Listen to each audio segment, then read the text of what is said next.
วัดเป็นสถานที่ฝึกฝนฝึกขัดเกลาจิตใจให้ละจากสิ่งที่เป็นอกุศลในอดีตที่ผ่านมาวัดกับชุมชนวัดกับสังคมเป็นสิ่งที่คู่กันไม่เคยขาดแต่ด้วยระยะการเวลาที่เปลี่ยนแปลงไปในโลกปัจจุบันเป็นยุคของการสื่อสารที่รวดเร็วและก็การงานที่มีความหลากหลายเพิ่มมากขึ้นก็อาจจะมีผู้คนที่ไม่พร้อมสำหรับการจะเข้าวัดถ้าเราไม่มีเวลาเข้าวัดก็ขอให้เราวัดจิตใจของตัวเองขัดเกลาจิตใจของตัวเองอยู่ที่บ้าน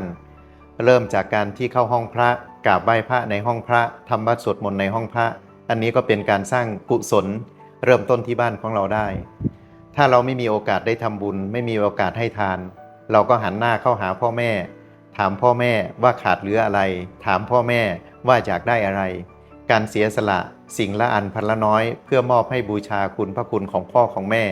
อันนี้ก็ถือว่าเป็นการให้ทานเป็นการเข้าวัดในส่วนของการแบ่งปัน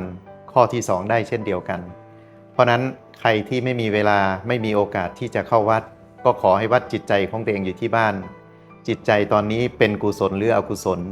ถ้ารู้ว่าเป็นอกุศลก็ละจากอกุศลให้เปลี่ยนแปลงเป็นกุศลกุศลแปลว่าความฉลาดอกุศลแปลว่าความไม่ฉลาดใครที่มีกุศลอยู่ในใจคนนั้นมีโอกาสที่จะทำสิ่งดีๆให้เริ่มต้นที่บ้านได้ใครที่มีอกุศลอยู่ในใจคนนั้นก็สามารถทำลายสิ่งที่ดีๆในครอบครัวให้หายจากไปได้เช่นเดียวกัน